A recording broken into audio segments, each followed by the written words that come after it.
Save penaltinya Onana luar biasa. Onana. Karena terbiasa main banyak passing ke luar ke sayap. Kita dipaksa main Nero. Terakhir ngomong-ngomong soal itu, kedepannya gue rasa akan jadi PR-nya Ten Hag. Karena menurut gue ngelihat serangan United ini, kalau mungkin orang udah terbiasa nganalisa pertandingan ya, terlihat monoton.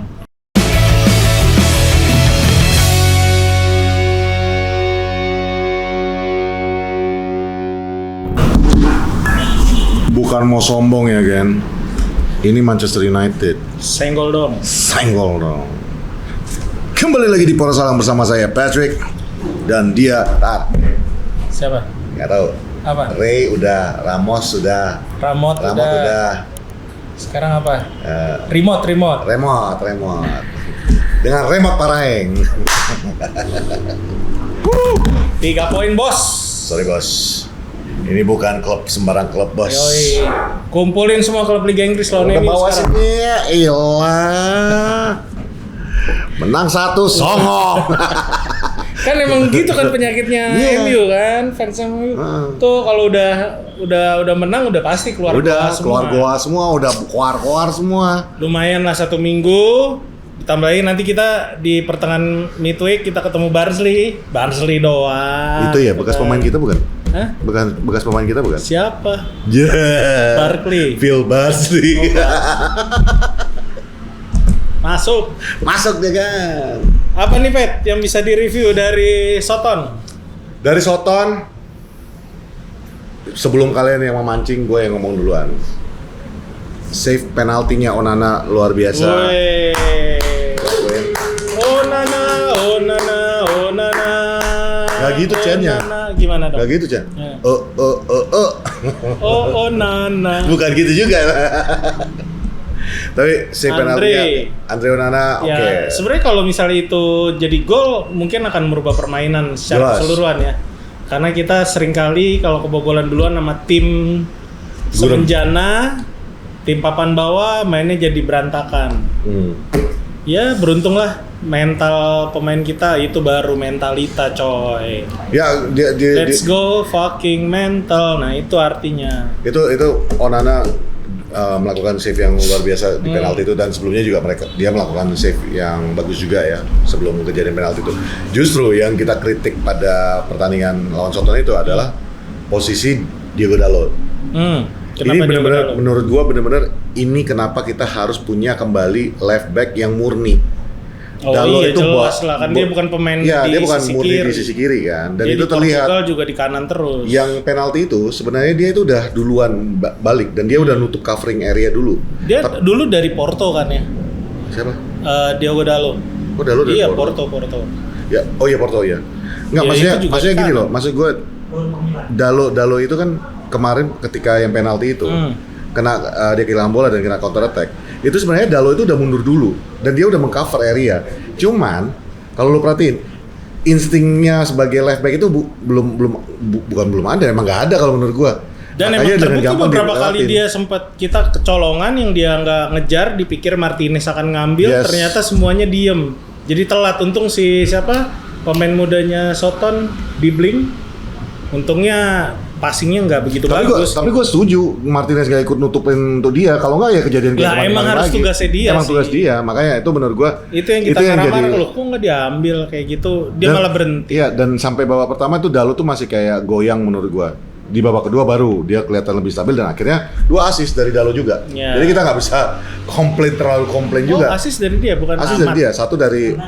Satu dari dia yang gol Garnacho ya benar. Jadi kan golnya yang pertama itu dari. Tapi kan itu dari sisi kanan, makanya gue bilang betul. Lu bilang harus ada pemain yang secepatnya harus ada pemain yang ngisi posisi kiri gitu loh. Kalau kita bilang kita punya Ariamas, ya menurut gua Ariamas mungkin punya skillnya, mungkin talentnya, tapi untuk jam terbangnya belum, dan itu akan berbahaya. Dan itu kelihatan juga. Mungkin memang beberapa pemain habis dari nasional itu kenapa di babak kedua menit 70 banyak pergantian dari Ten Hag kan ya. Karena mungkin capek kan beberapa pemain termasuk De Ligt juga. Menurut gua Dalot itu harusnya udah jadi pelapisnya si Mazraoui sih. Iya. Karena Mazraoui Gila, gua Southampton main bagus banget cuy. dan gua Itu dari lari game pertama sepanjang. kita memang udah memuji-muji Mazraoui ya. Iya. Tapi ini udah fix sih menurut gua. Apa? Lu stabil banget. Udah 4 pertandingan ini lu fix stabil banget. Tapi bukan fluke lagi. Iya. Memang lu ngerti banget apa tapi yang tetap dia harus dicadangkan, harus diganti lah di menit-menit 70-an gitu, dia harus diganti. Dan ini kan rumornya cedera ya, Pak Prot? Enggak. Mazraoui. Cuman ringan doang, otot. Lah itu Tegang. si Delit katanya pas waktu di interview katanya cuman kram. Ternyata beneran cedera. Tapi aman semuanya. Nggak ada yang, kalau lu lihat di FPL nggak ada yang kuning. Gak ada kuning ya? Oh udah. Masih aman. Lu nggak dari FPL. Iya. Nah, Iya, tapi ya, berita juga nggak ada yang bilang. tapi cedera. dari babak pertama itu ya gue kirain kita bakal jadi ya balik lagi stand up komedinya Manchester United, cuman ya setelah penyelamatan Andre Onana again well done, itu terlihat MU itu berubah setelah penalti itu. Fact, Southampton tidak ada nyerang kita lagi. Setelah penalti banyak. Maksudnya shot on goal itu tidak ada lagi, satu tinggal. Shot on goal kita tuh 20. No. Southampton shot on goal ke Onana itu nggak ada setelah penalti. Oh, itu maksud gue itu. Iya, dia nggak ada shot on artinya goal. Manchester United itu bisa mengangkat mentalnya, bisa mengangkat. Lo udah main jelek, tapi setelah Andre Onana itu benar-benar mengangkat mental mereka itu secara tim. Bahwa oke, you did this, now urusan tengah ke depan untuk menyelesaikannya. Tapi emang yang gue bilang, ya intinya yang kemarin kita preview itu semua terbukti. Semua permainan Russell Martin itu menuju ke tengah, ya kan? Dari dribbling sebenarnya dia bisa loh kalau misalnya tipikal-tipikal kayak nggak usah ngomongin yang bagus kayak Gundogan atau De Bruyne yang bisa hajar bola dari sisi kanan sisi kiri. Dia sebenarnya bisa sikat langsung tuh yang pas dia lolos dari Dalot. Dia tetap passing ke tengah ya, berarti kan emang sesuai kan yang kita ngomongin, serangannya Southampton selalu dari tengah gitu loh. Dan sedangkan ya kita emang lagi bagus aja sih. Yang kemarin gua jadi catatan itu Erik ten Hag memilih Eriksen di tengah gantiin Casemiro ya. Menurut gue itu bukan perjudian, itu emang dari sisi tactical emang cocok. Maino sama Martinez naik, karena kalau gue lihat di sini United itu ketika build defense itu 3-5-2 cuy. Dia belakang 3, tengah rapat 2, Maino sama Eriksen. Jadi kebanyakan si pemain Soton malah kejebak sendiri. Justru yang menarik permainan yang biasa diperagakan sama Russell Martin si Southampton dimainkan sama Erik ten Hag sama Manchester United. Itu kalau lo lihat beberapa kali sistem third man marking yang satu pemain dikawal 3 orang itu banyak banget lah United melakukan itu. Jadi ya kejebak sama permainan sendiri gitu loh. Menurut gua jenius banget sih. Lo nggak bisa bilang ten Hag tuh keberuntungan kemarin karena pemainnya juga Southampton klub kecil gitu. Enggak, dia main bagus. Southampton itu nggak lucky aja sih ya. Iya, nggak beruntung. Di 3 pertandingannya sebelumnya juga dia itu kalahnya bukan kalah yang dibantai, dan mereka itu dia menang loh lawan Cardiff yang gue bilang 5-3 itu bagus. Maksud gue tuh mereka itu memang kurang beruntung aja. Ya penaltinya juga ya very soft penalty ya itu salah pemainnya juga. Cuma mereka di babak pertama itu kan creating chances-nya juga banyak. Ya kita harus akuin, kita itu di babak pertama itu morat-marit banget kan. Iya. Almost at the end baru kita karena terbiasa main banyak passing-passing ke luar ke sayap. Kita dipaksa main Nero karena bukan Nero ya kalau gue bilang Nero. Compact. Gak paham lo kalau soal aja udah ketawa.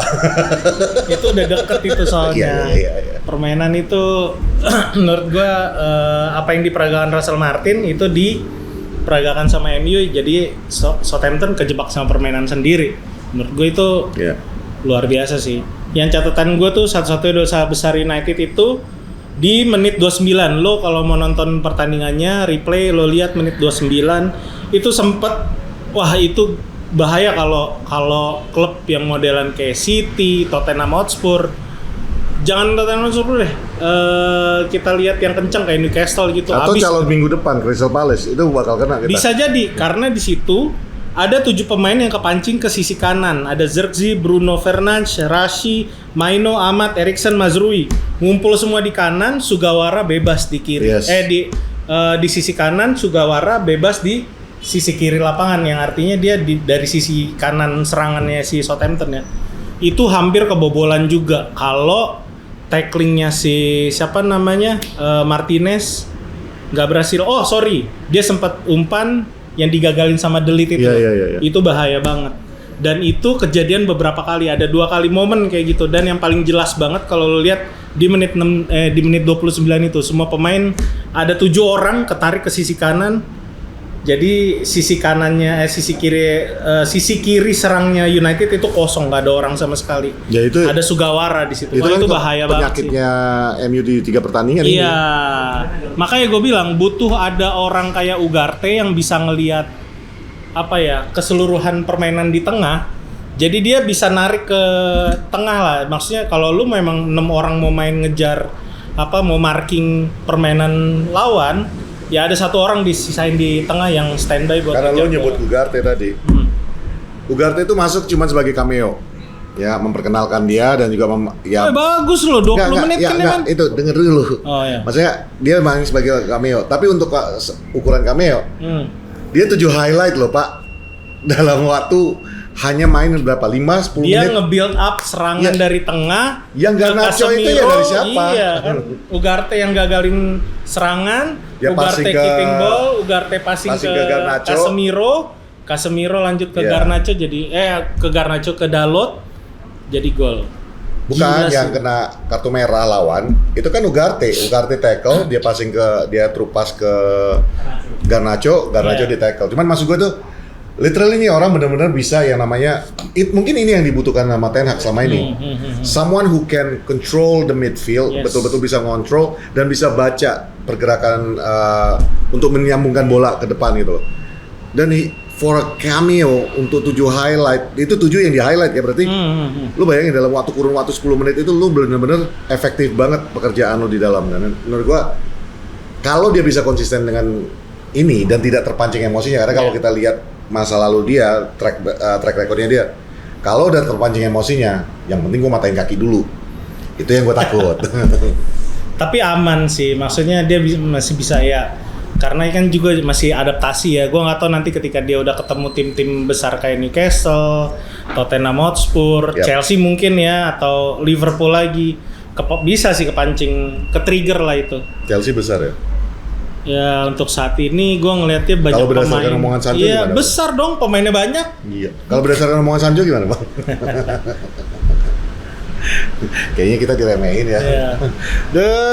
Sancho, lo tuh kayak ibaratnya ini ya, mantan yang habis putus ngejelek-jelekin mantan lu. Lah lu jelek-jelekin mantan lu, lalu kan pernah mau sama dia kan gitu aja. Cocok. Bagus. Gue ngeliat ada perkembangan dari United. Ini gue ada catatan lagi. Kemarin itu Ten Hag bisa ngerubah dengan mudah ya, nge-switch gaya bertahan dari 4-2-1-3 jadi 3-5-2, itu yang tadi gue bilang. Jadi berharap Eriksen bisa nganter bola dengan baik gitu. Kalau misalnya pun di situ bukan Eriksen, kita pasang Ugarte juga passing long ball-nya juga bagus. Gue mau nanya tentang Zirkzee bagus banget coy. Bener? Iya. Yakin? Wih, gila lo. Tipikal apa ya kalau gue bilang Berbatov ya. Lu teringat siapa? Berbatov. Kalau Pak Prot kemarin ingat Yorkie. Cuman ya gue Berbatov waktu itu gue bilang sama Pak Prot. Cuman maksud gue ada satu yang gue pengen dia lebih clinical kali ya. Anak itu cuman kurang beruntung, berapa kali penyelesaian dia gagal. Masalah bukan beruntungnya aja. Gua ada satu yang gua suka, dia bisa kalem banget di dalam kotak penalti, controlling the ball, itu yang mungkin tipikal Berbatov, Yorkie itu kan. Cuman you need to take the shot, man. Bahkan ada itu kalau pas nomor gua sampai loncat tuh. Itu shot semuanya. Enggak diambil, yang pada passing-passingan lagi di luar. Maksud gua tuh dia kan tarik, dia selalu dapat bola nih 3 kali loh. Ya, tapi kan tugasnya dia false nine, cuy. Betul. Bukan tugas dia buat shoot langsung ke gawang. Betul, tapi when you're in front of the goal, take it. Iya sih. Ya benar. Ya kayak contohnya kayak Rashford, golnya Rashford tuh. He's in front of the goal, he Ya sees itu tipikal Rashford kan memang harusnya. Itu yang gua harapkan dari seorang Zirkzee juga. Maksudnya ketika memang peluangnya ada, ya ambil, nggak usah dipasing lagi dulu. Cuman bagus sih Zirkzee kemarin bisa memerankan false nine. Oh iya, he's good. Mungkin udah mulai ketemu nih kalau tipikal Umur main berapa sih lawan tim Inggris 19. Bayangin ya 19 bisa kalem banget di dalam kotak gitu. penalti. Kalau tipikal permainan Inggris yang keras kayak gitu, dia udah bisa mulai santai. Berapa kali dia gocek lawan tuh kan sampai ke depan kotak penalti. Lo bayangin 2-3 tahun ke depan jadi kayak Martial. Jangan Pak, ucapan adalah doa.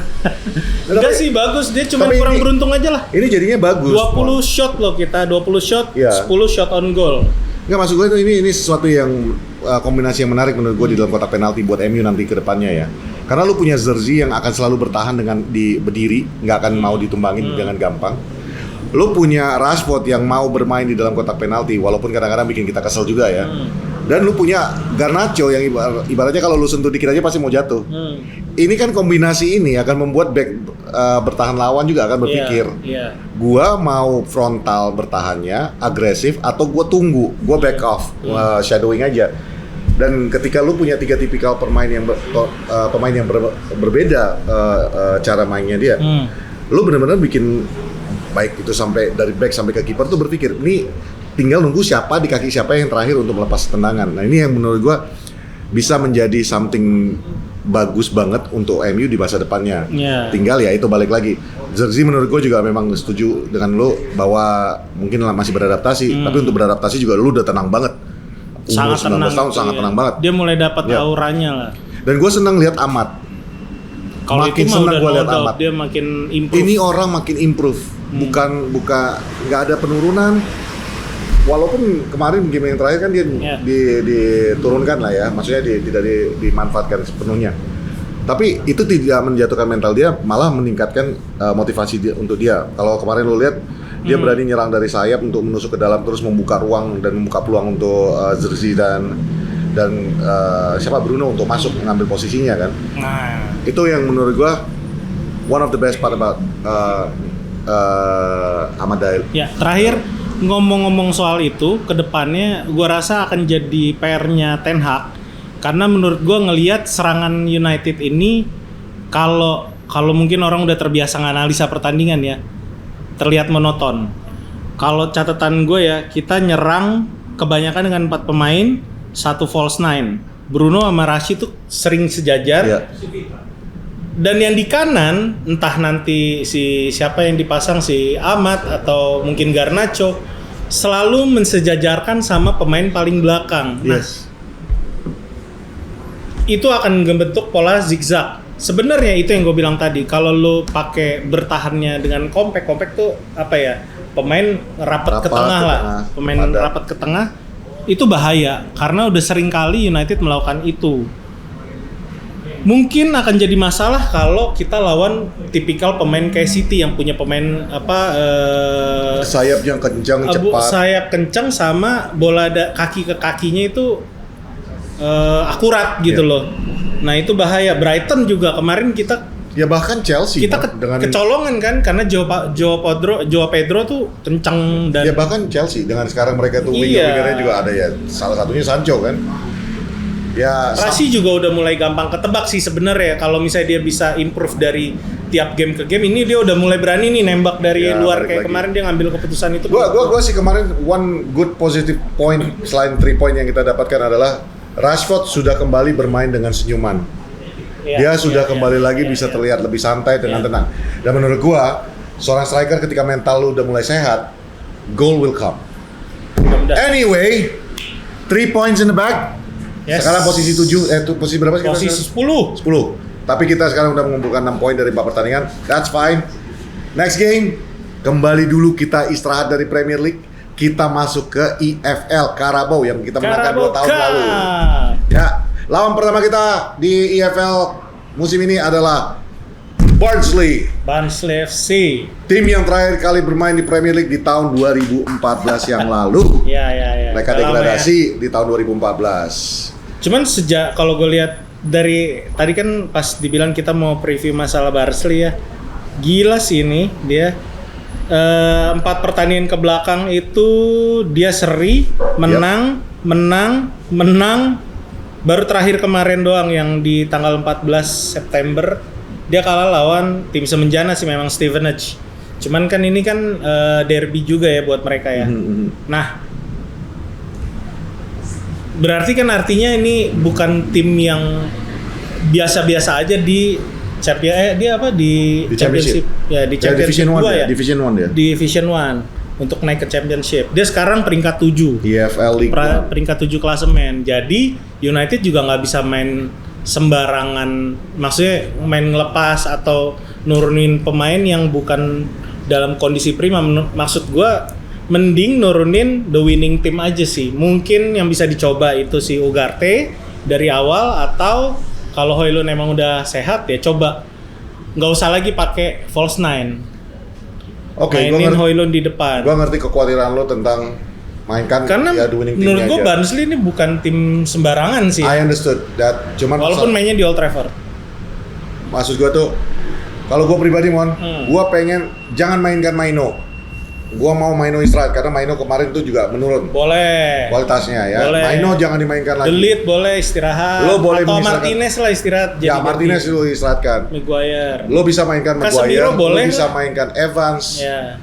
Casemiro. Once lo udah ada Ugarte, lo naruh Casemiro aman. Ugarte kalau menurut gua wajib lo turunin karena ini saatnya untuk dia menambahkan menit main dia dan menit merumput di Inggris lah ya dengan tipikal-tipikal dan permainan mungkin juga Inggris. bisa nurunin cuman jangan sih Onana lagi on fire. Maksud gua mau Onana lu ngomong apa juga nggak bakal dilepas, Bos. Dia cuma sekali nggak main, dimainin sama karena dia masih ada di timnas ya. itu doang. Nggak ada cerita. Erik ten Hag akan selalu memainkan Onana. Hari Rabu. Kalau gua bilang kalau Højlund memang bisa main, silakan mainkan Højlund di depan. Gua pengen namanya Ahmad diistirahatkan juga karena gua nggak mau dia dicedera ini EFL League One.